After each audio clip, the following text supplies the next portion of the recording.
All right, Dan, the expanded college football playoff. Yeah. Obviously, a pretty big source of discussion over the last couple weeks.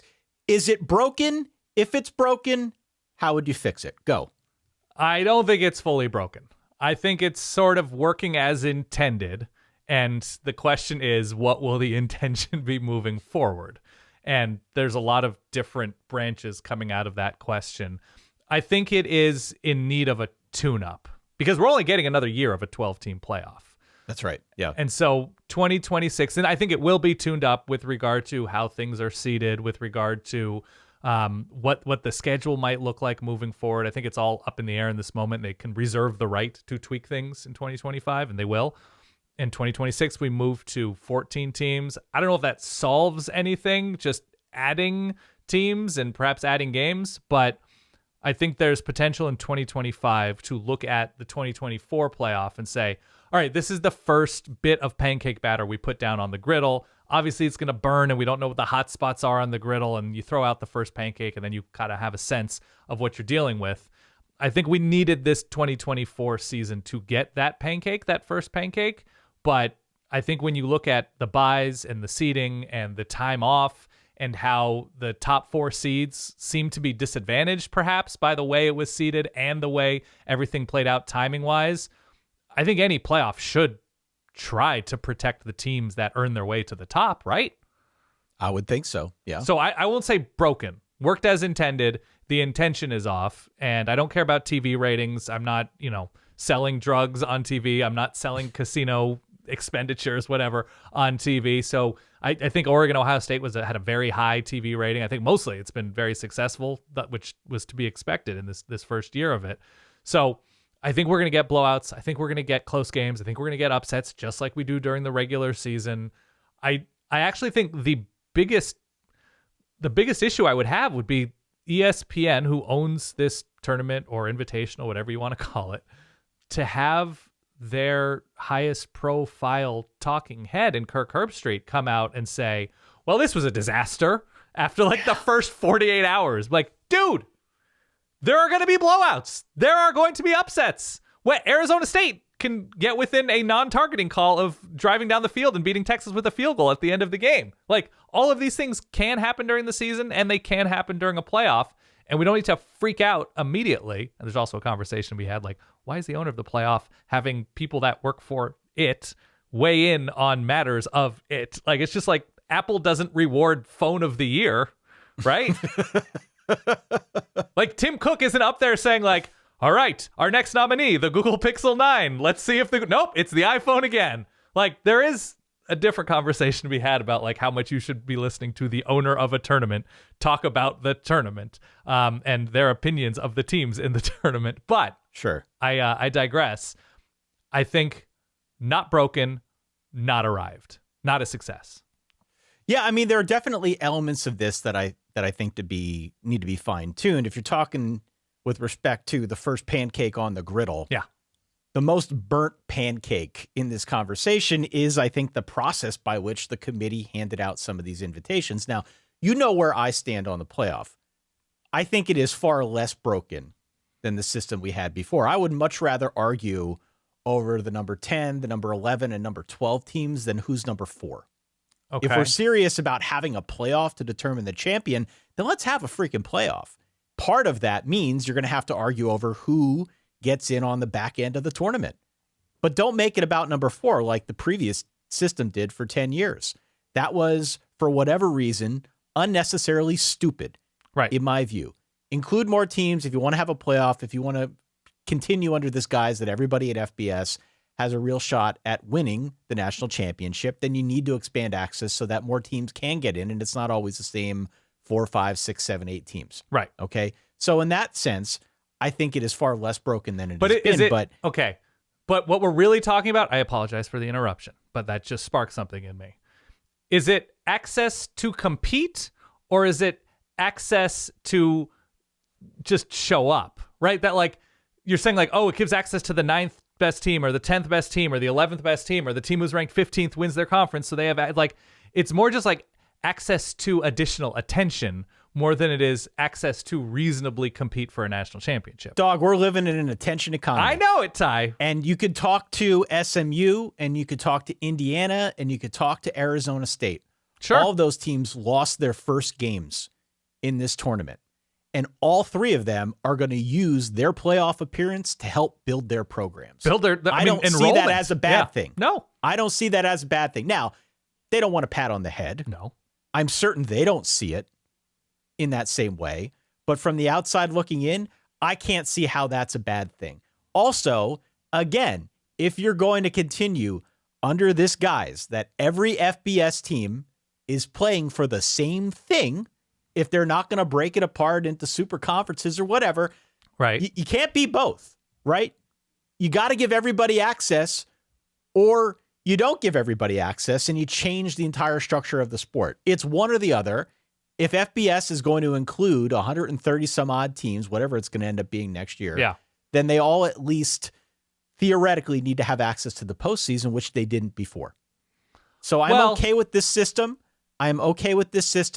I agree that it definitely needs tweaks, but I know the point you've been making with respect to the committee, and I know it's something you feel passionate about. It is, what is the exact rubric? I think that's a much more specific conversation that definitely needs to be addressed, that needs to have some guardrails around it. Right. Because as you've said time and again, they kind of made it up as they went along. Maybe it was just kind of the first go at this, right, and it will get a little bit more refined over the course of time, but it did seem as if they were making up the rules as they went, and that made it hard, I would imagine, if you're a coach, if you're an administrator, to truly understand, all right, what are the requirements for getting into this thing? Right. That I think is fair beef. Right, and we have with bowls specifically, like there is a specific rubric, right? You need to win a certain number of games. You can only have one FCS win, and if you can get to 6 with only one FCS win maximum, then we can invite you to a bowl game.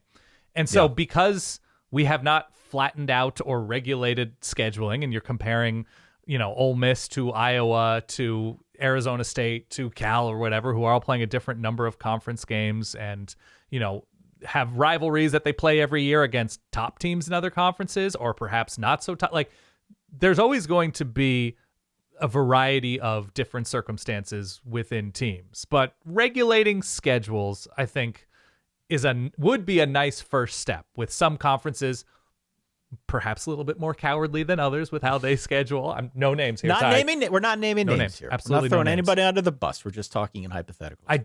But here's the other thing too. Like the conversation is like, oh, is everybody on equal playing ground because everybody can pay players, not just the SEC anymore? Ha ha ha ha ha ha. Get it. That was the Shane Gillis point on game day. Right? Well, he was just trying to get under Nick Saban's skin. If Shane Gillis really wanted to, he should have brought up Dodge Chargers. But alas, we are far afield of the point here. The SEC is going to be fine. This is an up year for the Big Ten and Notre Dame, and obviously Texas has been in the SEC for an hour and a half. But the SEC will have a great year where it's Ole Miss and Georgia and Alabama in the Final Four or something like that. I'm not buying into the it's all an equal playing SEC teams with how much they are focusing on paying players, paying coaches, how important recruiting is. They're going to have up years. Maybe they'll have down years more often, but they're not done. They're absolutely not done. They're not done. And, this season, I think, definitely sent a shockwave through the SEC because they only got 3 teams in. They wanted the participation trophies. Yeah. 2 of the 3 teams are already out. We can debate the merits of how they are picking these teams to get into it. And I think that's a real conversation that needs to be had that could be further defined by the college football playoff. But alas, it could have just been a bit of a down year for the SEC. It happens. The SEC went through a fair amount of change in its own right. So it's not out of the realm of possibilities that suddenly this would happen. The other thing that I think is pretty obviously broken to a degree is the seeding. Sure. The way that teams are seeded, you could probably speak more passionately about this point than I can because you're an Oregon fan. You're an Oregon alum. Right. And Oregon had the unfortunate circumstance of playing Ohio State after a bye, did get the first round bye, but ended up playing Ohio State in its quarterfinal matchup, lost that game 41-21. Yeah. Good on Ohio State, avenging its loss, but there is definitely a case to be made that We need to take a look at the seeding, that a team like an Arizona State should not get a first-round bye, that a team even like a Boise State, if you look at strength of schedule, try to compare it to some of their competition, they should not be given a first-round bye simply because they won their conference and they were ranked higher than some of the other conference champions out there. I think this is something that they can address right away. I think it's something that they should address right away. Yeah. I don't think it should be a setup where if you win your conference, if you're one of the 4 highest seeded conference highest ranked conference champions, that you should be automatically given a bye. I think that's a relatively easy fix, Dan. Does that make sense to you? Yeah. You rank the teams in order of what you think they're going to be. You set up a tournament around it, and you let teams in. If we're going to say conference championships are important, which I don't think they are, but if we're going to say they are, then yes, get an auto bid, but not necessarily a bye. If you ran on that platform, you would win. You would do quite well. And it's okay to leave out teams who, like, if we're going to say, oh, it doesn't affect the regular season's still very important, then yes, let's take into account that, like, oh, this team lost this game in embarrassing fashion, or these 3 games, these 2 games, these 4 games, whatever. Like, there has to be something from the committee where they are speaking with their chest. And I don't think everything needs to be setting a precedent, but if they're going to say a 3-loss team is just as deserving from a power conference, is just as deserving as a 1-loss team, say it. Say it with your chest. Be very plain about it. Say, we believe Ole Miss is a way better team than Indiana. And if you disagree with it, that's fine too. But like, if the committee is just going to be vague and sort of make up what they're saying along the way and doing a meaningless 4 or 5 weeks of the Tuesday or Wednesday night rankings show where they are changing how they believe every week, or saying something that they might grow to regret, like you can't be disadvantaged by losing in a conference championship game, then you're shooting yourself in the foot. I say everything with your chest. Don't just leave it up to interpretation. The other thing that I would say to that point, speaking of interpretation, there was a bit of a translation process going from the official CFP rankings to the eventual CFP seating. Yeah. And, we can speak to this from our chairs because we had people emailing us all season long. I think well-meaning fans who just had a hard time grasping the concept that the rankings that they see on a Tuesday night don't necessarily translate one-to-one to the way that the tournament is seeded. And there was a lot of confusion on that front. Maybe not by the powers that be, but definitely by the college football fandom at large.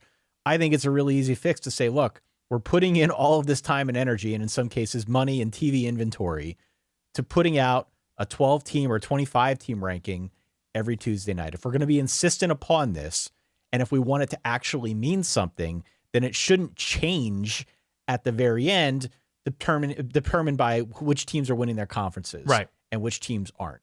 Use that ranking, I think, a little bit more, get more money out of it by actually using it to seed these teams regardless of who wins. If you win your conference, sure, put them in on the back end of the tournament, but don't rejigger the whole thing at the last second, at the 11th hour, just because you want to adhere to this bye structure, depending on who wins and who doesn't their conference. Right. I mean, it goes back to there not actually being college football, like a centralized college football thing about somebody making these decisions. Obviously, we have this ranking show because one hand of ESPN says we want to think short term and just make as much content around this thing that we own as humanly possible and market it so people are like salivating for this playoff come early November. Great band, Drive Through Records. And on the other hand, say like, we want to build out trust. We want people to believe that this is not simply a fixed invitational.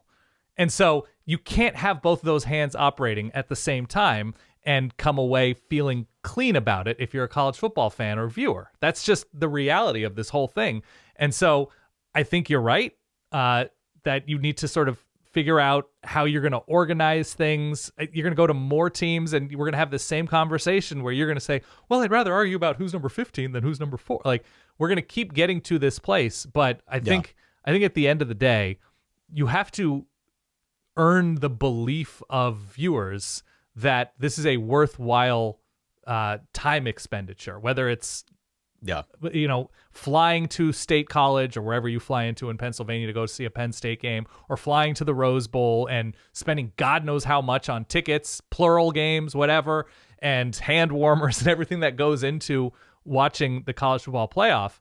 Like, it's a new thing. This is the first year pancake, but I don't think the committee, ESPN, through, their own trying to control the discourse of this property of theirs, I don't think they've done a lot to earn respect and belief from the college football fan community yet. And they have the opportunity to do so, but Greg Sankey's in charge. Tony Petitti's in charge, right? Like, who is actually in charge here? Like, the ESPN executive, behind the scenes that are controlling things, Jimmy Pitaro and Burke Magnus, all these people. Like, there's no college football person in charge of this. Everybody has a very specific interest in what this playoff should be, but the capital S sport doesn't exist. And so I don't know how you fully inspire that belief in people, but that's really the next step, that like people are tuning in and be like, okay, they've figured it out. We got to 12 teams. Maybe this fan base is upset, but like they lost this embarrassing game at the end of the year. See, I mean, I think what you're describing is great. Yeah. That represents college football Camelot in a sense. I don't know if there is any great impetus to get there. If you're Greg Sankey, if you're Tony Petitti, you don't want to cede control. If you're any of the network executives, assuming that they have any say over what this product looks like, they don't want to cede control. There's not a whole lot of motivation, I think, to change that aspect of the system. And so, not to be a negative Nancy here, but I fear we're kind of stuck with that system until something truly explodes and we have no choice but to move in a different direction. The impetus is TV viewership, empty stands, right? That there is a bottom line being affected, that people aren't showing up to the Sugar Bowl, people aren't showing up to watch a playoff game in frigid temperatures or in warm temperatures, that there is that like, okay, this thing hasn't grown endlessly forever. The sport has stopped growing. And we have figured out like this is our ceiling, at least for now. How do we maximize trust and TV show-ness of it all? And you're right. You're right that we've gone probably you can't unsqueeze the toothpaste at this point. But I think in terms of seeding, I already think there are too many teams. Like, I think you can create access with 6 or 8 teams pretty cleanly. Run an 8-team tournament and have the conferences that, are FBS conferences, the best 5 or whatever you want to say, however many conferences they're going to be in 3 years, 2 years. Have those conference winners or top 2 from each conference minimum, and then move on from there. But I don't know. I think endlessly growing the number of teams, expecting endless growth of the number of people who are going to care about this, I think you got to start earlier. I think it's a crazy arrhythmic tournament right now, with not having top 4 teams. Even if we were seeding the top 4, the best 4 teams, like not seeing them for 2.5, 3 weeks, I think that's insane. No other major sport anywhere will do that. Like, you have to keep the season going. The calendar is screwed. It is just screwed. I don't think there's a good way to handle this, but I think ultimately having the amount of time off that they do, I don't think is good for the product. No. Well, the calendar, as college football goes, is not conducive to much of anything at the end of the season. They have certainly grappled with how to handle things like the transfer portal. They have moved signing day a couple times now. Yeah. They've now added the playoff into this whole thing, which pushes into now the latter half of January. It's, I think, an ongoing source of confusion for how to make it better. I don't know if there's an easy solve on that front either. What I will say, maybe just in closing, zoomed out from a fan perspective, we have done this show for a good long time now. And the argument against all of the bowl games that people would send in is that, well, these games aren't meaningful. They don't mean anything to me. They're exhibition games. My response to that was always like, what do you care? Don't watch. If you don't like it, don't watch, right? And people keep watching. Game, if it's an exhibition game that you couldn't care less about, then don't watch. But I think now, and maybe the playoff has done this at the expense of the non-playoff bowls, which is probably a whole other conversation. We do have 8 more games in the postseason with actual stakes. Mm-hmm. I'm not going to most of these games. You aren't either. Most of the people watching this video won't go to any of them, maybe in a lifetime. Right. But having those 8 extra games that can help get you through December, I don't view that as a bad fan thing.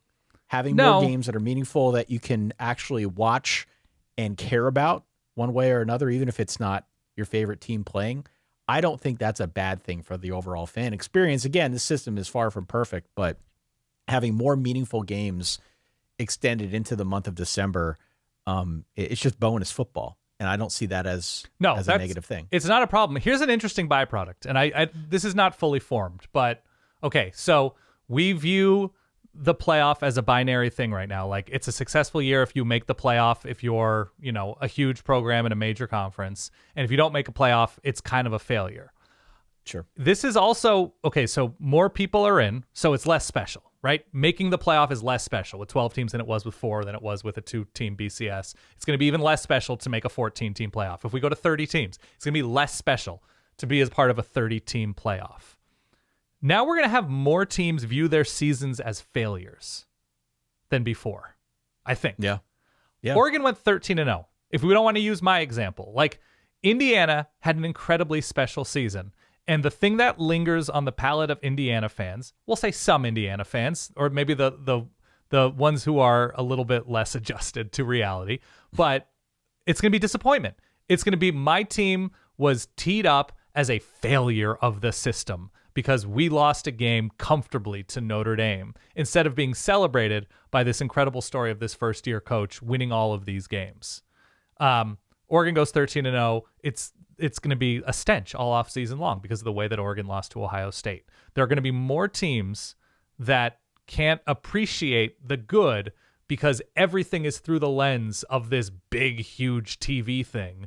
And like, SMU season, first year in a major conference, incredible year. Kevin Jennings, a revelation coming in as a first-year starter. All of these huge, Brashard Smith, all the, the great defense that SMU played all season long.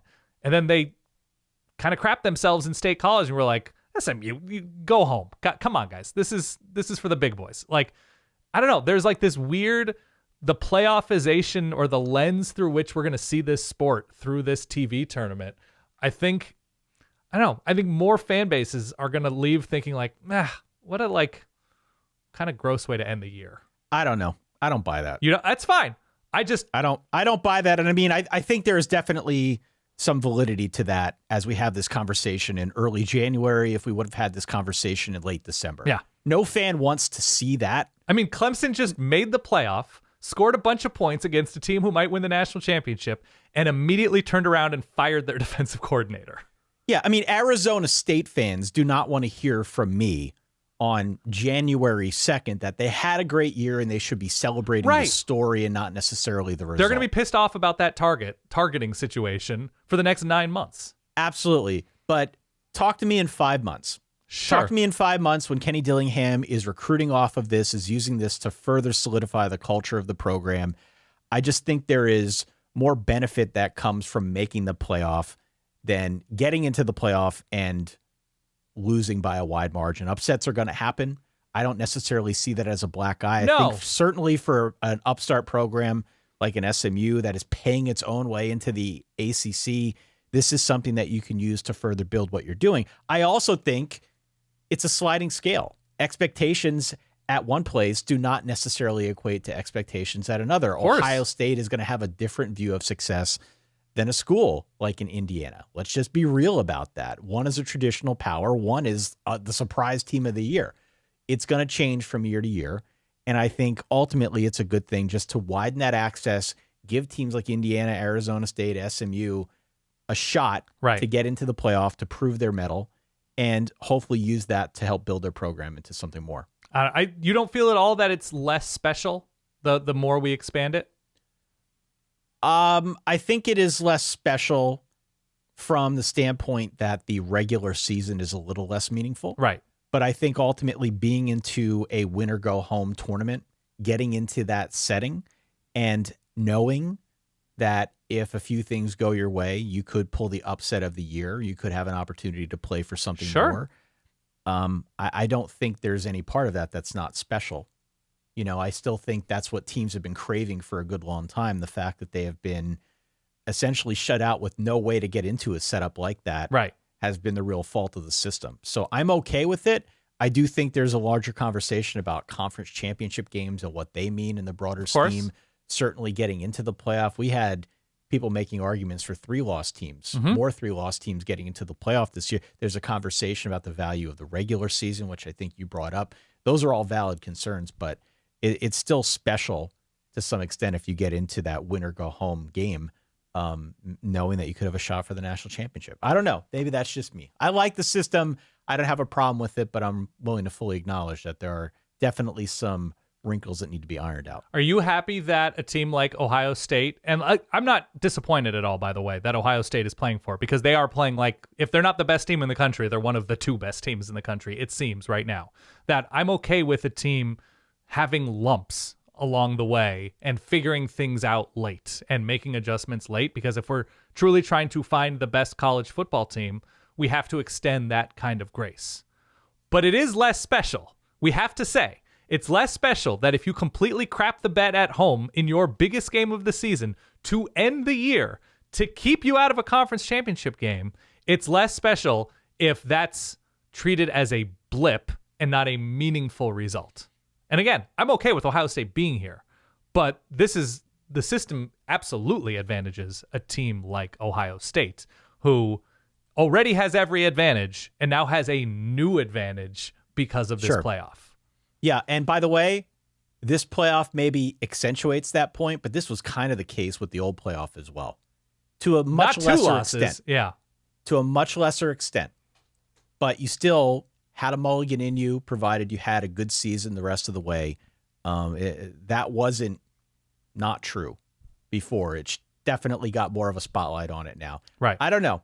Weigh in. Let us know what you think down in the comments. Don't forget to hit subscribe, follow the podcast. I'm Ty. He is Dan. As always, stay solid. Peace. I'll say this, Ty.